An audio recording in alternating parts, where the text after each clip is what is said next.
పాస్టర్లను ఎందుకు నమ్మాలండి? పాస్టర్లు అందరూ మంచోళ్ళు అని నేను చెప్పట్లేదు. కల్వరి టెంపుల్ ఉంది, టెంపుల్ పేరు మీద అన్ని వేల కోట్లు ఎక్కడి నుంచి వచ్చినాయి? దేవుడు ఉన్నాడా? ఖచ్చితంగా నాలో ఉన్నాడా? అతనిలో ఉన్నాడు సార్. లేదు, అతనిలో ఉన్నాడు. నీ హృదయం అనేటువంటి తలుపు బయట ఉన్నాను నేను. ఒకవేళ నువ్వు తలుపు తెస్తే నీతో పాటు ఉంటాను. నేను ఆ తలుపుని తీసాను. ఎవరిని పిచ్చోళ్ళని చేయడానికి ఇటువంటి మాటలు మాట్లాడుతున్నాను? అది బలవంతపు మత మార్పుడు కాదండి. బలవంతంగా ఒక వ్యక్తిని దేవుల్లో నడిపించడం కాదు. దేవుడు ప్రతి చోట ప్రతి ప్రదేశంలో ఉంటాడు కదా. మన ఇద్దరి మధ్యన ఆయన ఉన్నాడండి. మీకు వాట్సాప్ ఏమైనా మెసేజ్ పెట్టి ఇంతగా వివరిస్తున్నా, ఇంతగా దేవుణ్ణి రుజువుపరచడానికి ప్రయత్నిస్తున్నా.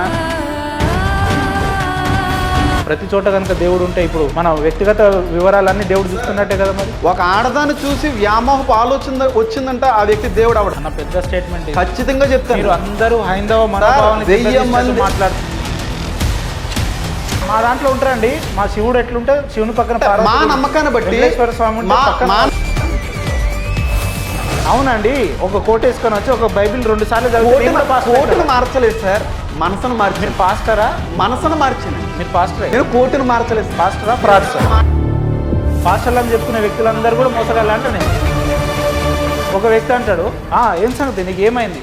నాకు కాలు పనిచేస్తా. ఏసయ్యా ఆమెన్ తుచ్ అంటాడు. ఇదేం పద్ధతి అండి? ఇదేం పద్ధతి? రియల్ అనుకుంటే గాంధీ హాస్పిటల్ అవసరం లేదు, నిమ్స్ హాస్పిటల్ అవసరం లేదు, ప్రభుత్వ హాస్పిటల్ అన్నీ కూడా అవసరం లేదు.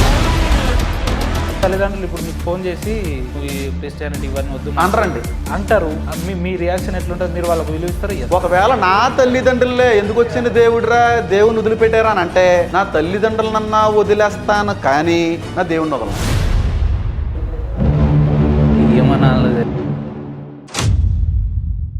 కాదు కాదు, మీరు బైబిల్ని బ్యాడ్ చేద్దాం అనుకుంటే బ్యాడ్ అవ్వనమనండి నేను.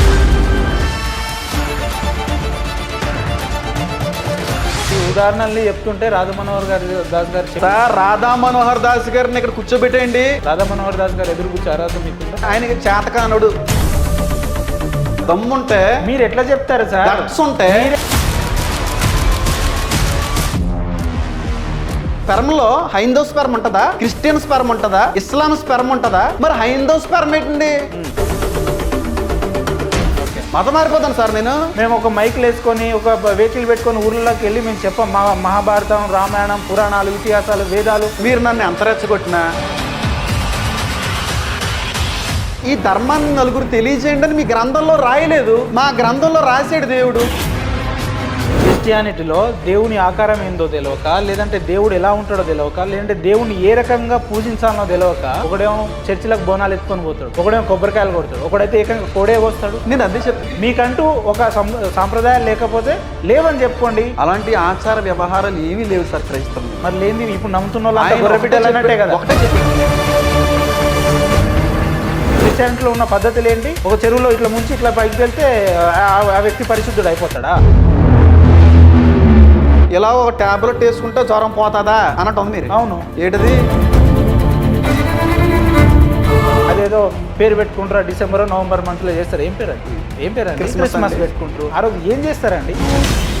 మా హిందుత్వం పేరు మీద మేము ప్రతి నెలలు పండగల పేర్ల మీద వేల మందికి భోజనాలు చేస్తాం. మా సంస్కృతి సాంప్రదాయ గొప్పదనాన్ని మీరు ఏం చేస్తారు? చేసి కనబడకుండా చేయమన్న దేవుడు అండి. ఇదే అమీర్పేట ఎల్లమ్మ టెంపుల్ పోతే పూనకాల రేపు ఏం జరుగుతుందో చెప్తారు. మీ జీసస్ నైట్ కళ్ళకి వచ్చి చెప్తారా? మాట్లాడతారు. ఎప్పుడు కూడా ఆయనలో పరవశలో అయిపోయి ఉంటామండి. ఎప్పుడు అలానే ఉంటారు. అంటే మీరు వ్యక్తిగత సంసారాలు చేసేటప్పుడు దేవుడే చేపిస్తాడా? సార్ మీరు అలా మాట్లాడితే నిజంగానే గొర్రెలు లెక్క కనిపిస్తుంది. మమ్మల్ని గొర్రెలు కాకపోతే